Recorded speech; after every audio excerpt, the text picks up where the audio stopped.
Na Jovem Pan Online, a retrospectiva 2007, os fatos que foram notícia no Brasil e no mundo.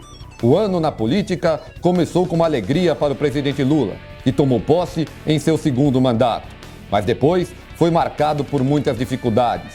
Aliados desgastados, como Renan Calheiros, e os mensaleiros ligados ao seu governo e ao seu partido. Também viu o fim da CPMF. A política também perdeu em 2007. Com a morte de Antônio Carlos Magalhães. Lula tomou posse no dia 1º de janeiro para o segundo mandato embaixo de muita chuva, o que afastou parte do público da esplanada dos ministérios. O presidente desfilou em carro aberto para pouco mais de 10 mil pessoas.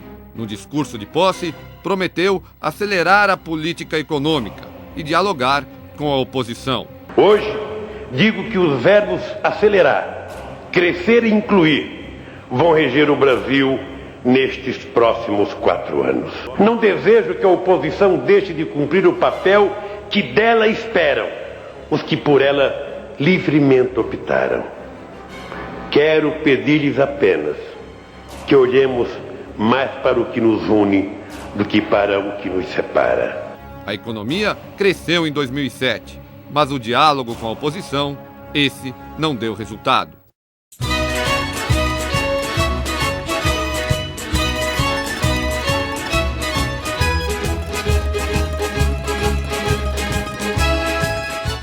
Renan Calheiros passou o ano escapando da cassação no Senado Federal. As denúncias contra o senador começaram em uma matéria da revista Veja, que acusava Renan de ter as contas pessoais pagas por um lobista. Surgia mais um nome para a República lembrar: Mônica Veloso. Depois vieram novas denúncias, como as notas frias para a venda de gado, o uso de laranjas na compra de rádios e dinheiro desviado de ministérios PMDBistas. Mas nada importava para seus colegas de mandato, e a pizza foi assada. A primeira vez em setembro, em sessão fechada e votação secreta, com providenciais abstenções de petistas. Resultado, Renan escapou por 40 votos a 35. Mas as denúncias continuavam, a pressão da opinião pública também, e Renan decidiu se afastar da presidência do Senado. Decidi me licenciar da presidência do Senado Federal. No dia 4 de dezembro, mais um processo pedindo a cassação de Renan chegava ao plenário. Renan trocou o afastamento por uma renúncia à presidência do Senado. Renuncio ao mandato de presidente do Senado Federal, sem mágoas ou ressentimentos, de cabeça erguida, demonstrando mais uma vez que não usei das prerrogativas do cargo para me defender. Tudo muito bem combinado com seus colegas senadores. E mais uma vez, a pizza foi para o forno. Renan escapou de novo.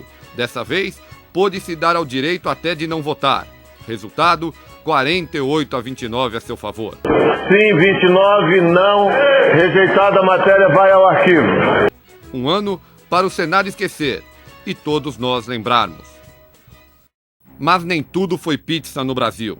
Em agosto, o Supremo Tribunal Federal decidiu abrir processo contra todos os 40 denunciados por envolvimento com o mensalão. Figuras importantes do PT, como José Dirceu, José Genuíno e Delúbio Soares, passaram a responder por formação de quadrilha. O relator do julgamento do mensalão, ministro Joaquim Barbosa, foi claro: José Dirceu foi o mentor de uma quadrilha.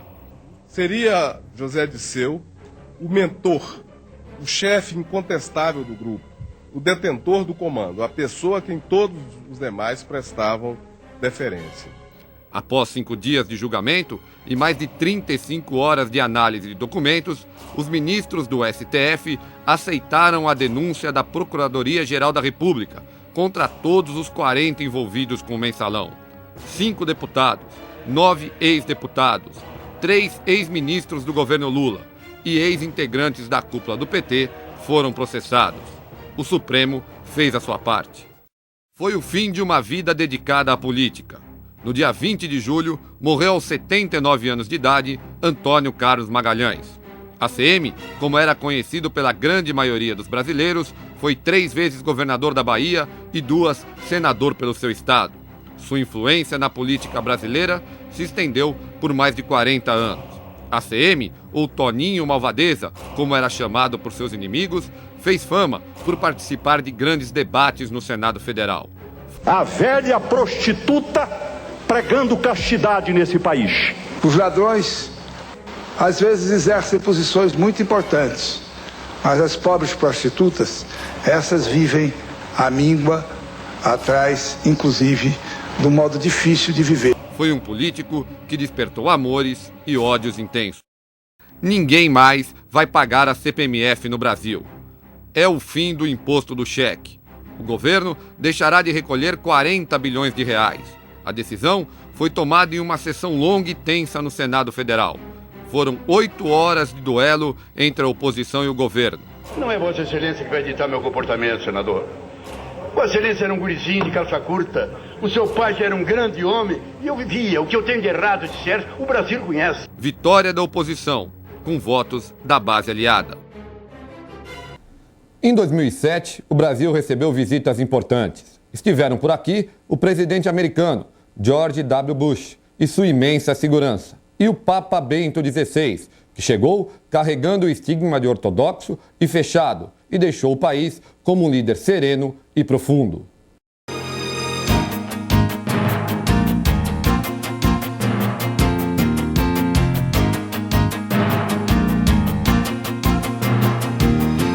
O homem mais poderoso do mundo esteve no Brasil em março de 2007. George W. Bush chegou ao Brasil sob forte esquema de segurança. Mais de 4 mil homens da Polícia Federal, Militar e Civil, além do Exército, foram mobilizados. 300 homens da CIA e do FBI também participaram do esquema. A passagem de Bush pelo país foi marcada por protestos, todos bem longe do presidente americano, preservado pela segurança. Bush ficou menos de 24 horas no país, firmou acordos na área de combustíveis renováveis e elogiou o álcool brasileiro. Porém, não se dispôs a resolver a questão da sobretaxa na entrada de produtos brasileiros nos Estados Unidos.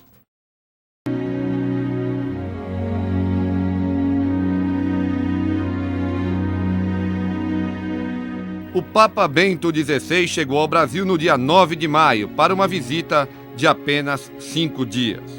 Em suas primeiras palavras em solo brasileiro, já mostrou sua personalidade, saudando a população e criticando o aborto. Estou certo que na Aparecida, durante a Conferência Geral do Episcopado, será reforçada tal identidade a promover o respeito pela vida, desde a sua concepção até o seu natural declínio, como exigência própria da natureza humana. Deus abençoe a América Latina.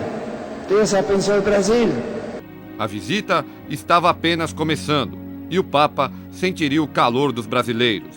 No Mosteiro de São Bento, onde ficou hospedado, Bento XVI foi recebido por mais de 10 mil pessoas. Apesar do pouco tempo, a agenda foi cheia, com encontros com jovens no Pacaembu e com bispos na Catedral da Sé. Mas o maior evento da estada do Papa no Brasil ainda estava por vir, a canonização de Frei Galvão. Numa manhã fria no Campo de Marte, diante de 1 milhão de fiéis, Bento XVI transformou o beato Antônio de Santana Galvão no primeiro santo brasileiro. Declaramos e definimos como santo o beato Antônio de Santana Galvão. Bento XVI ainda iria à Aparecida do Norte para rezar uma missa no Santuário de Nossa Senhora Aparecida, a padroeira do Brasil. O Papa deixou o país visivelmente contente e agradecido pela acolhida dos brasileiros. O Papa vos ama.